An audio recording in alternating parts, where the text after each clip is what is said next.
Right, so when you go up to the goat man, what you want to do is use the change staff to transform, and then he'll just let you right on through, no worries.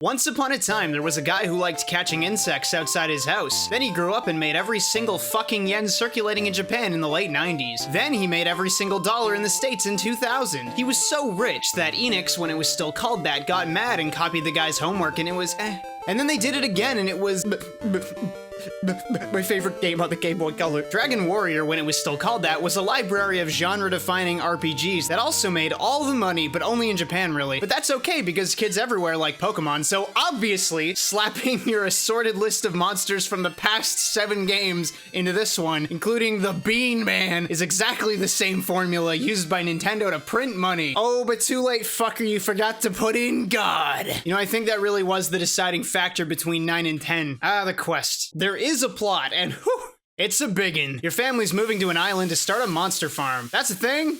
Okay. Uh-oh. Those guys aren't colored blue or green. No, they're jovial.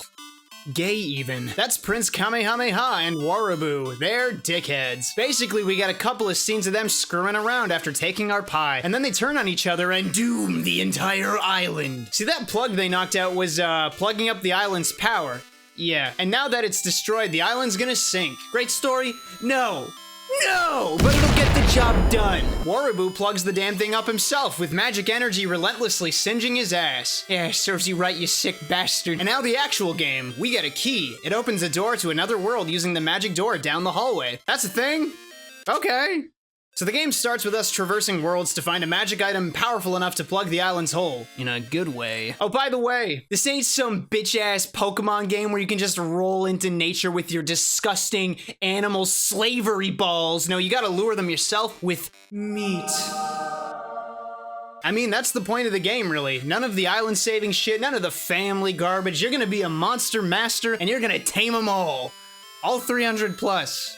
Oh.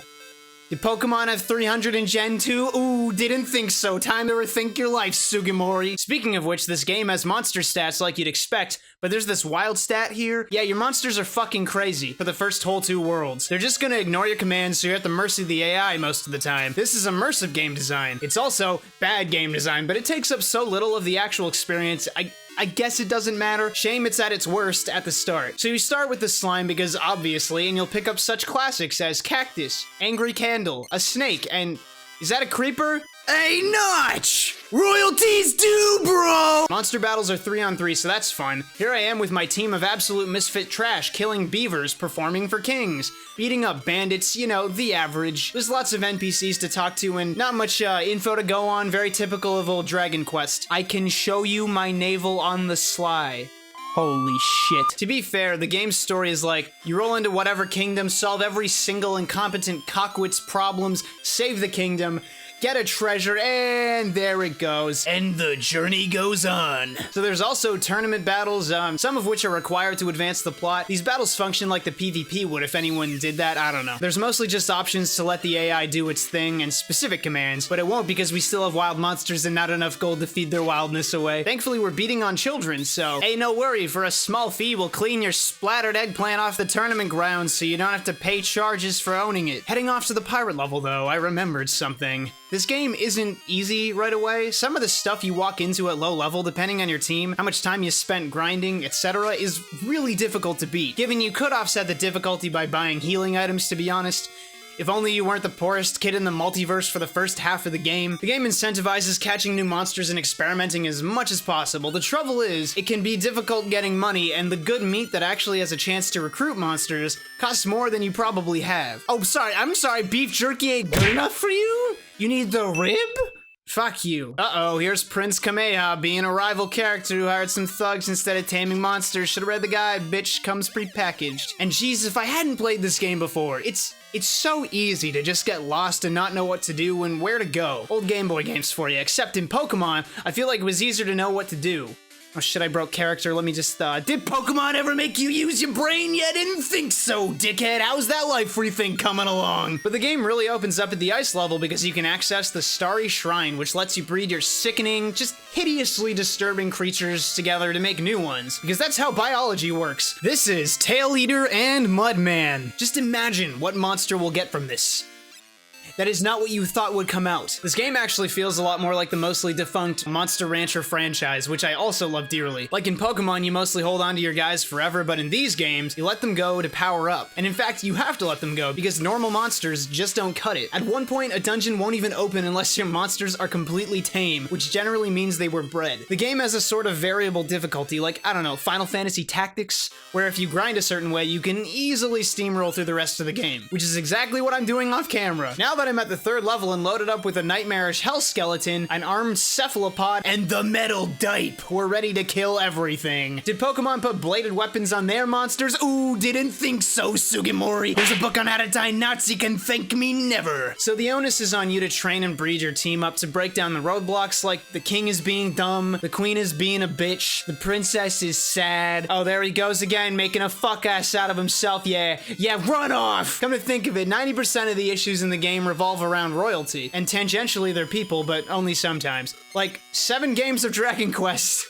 That's what they came up with. I also offer game idea / plot hook advice for money. DM me, game writers. Anyway, it's really true what I was saying. There's a lot of roadblocks, a lot of dungeon delving and exploration, and a lot of random battles, and none of it is really difficult. It's just difficult by the numbers. Sometimes your monsters, if you're scared to breed and lose your stuff, are gonna suck, but getting over it lets you get over every single thing in the game. Now, all monsters have skills, 3 inherently and any passed down from their parents. They can even synthesize a new skill from 2 old ones, but that's passive, so you won't notice. Guides always talk about this heal us skill, the only typical heal the whole party move, but I didn't need it even as a kid. You can make it with almost anything.